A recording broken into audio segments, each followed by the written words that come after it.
natin ngayon. Nako po, napakalaking balita. Kung nagtataka kayo kung bakit biglang nawalan tayo ng 128 toneladang ginto sa ating national reserves, ito po siguro ang eksplanasyon.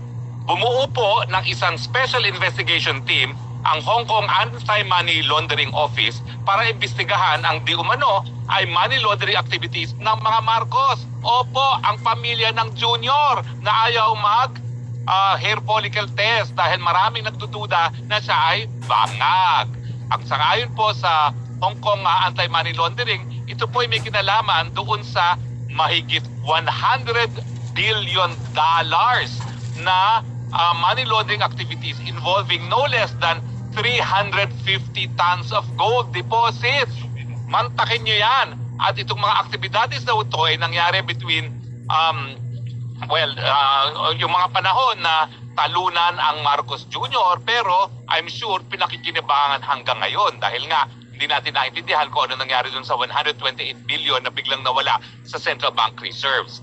Now, nagkaroon pala ng isang Taiwanese na whistleblower at ito po ay headline sa Taiwan. Mantakin nyo yan.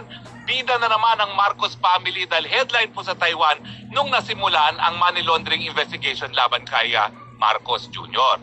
Ngayon, maiiwasan ba niyang investigasyon dahil siya ay isang pinuno ng bayan? Hindi po, kasi maski sa Pilipinas, meron siyang immunity sa prosecution pero hindi po yan immunity sa investigasyon. Kaya nga po nananawagan ako na kung ang mga dayuhan gaya ng Hong Kong at Taiwan ay nag-iimbesta sa money laundering, bakit hindi sa Pilipinas? Kinakailangan po ang ombudsman mag-imbestiga na rin. Dahil napakalaking halaga po ito, hindi po pwedeng kinita yan sa sweldo ng isang presidente na kanyang ama o kaya naman sa sweldo niya bilang gobernador o congressman. Yan po ay tanging nakaw na yaman. Kung meron po talagang 100 billion at 350 tons na gold, dapat po yan mapunta sa mga Pilipino sa libreng gamot at libreng paggamot, sa libreng edukasyon, sa libreng irigasyon. Hindi po yan dapat pakinabangan ng mga bangag. Nakakahiya kayo mga bangag. International na naman ang inyong publicity.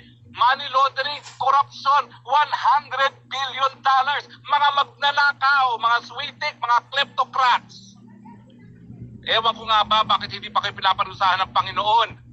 Pinakamataas ang pagkagutom mula nung COVID. 52% ang ating mga mamamayan gutom. And yet, 100 billion ang inyong ninakaw. Magkano kabubuang ninakaw nyo mga magnanakaw ng mga Marcoses? Kasama ka na dyan, Marcos Jr. Mahiya ka ang kakapal ng mga mukha ninyo.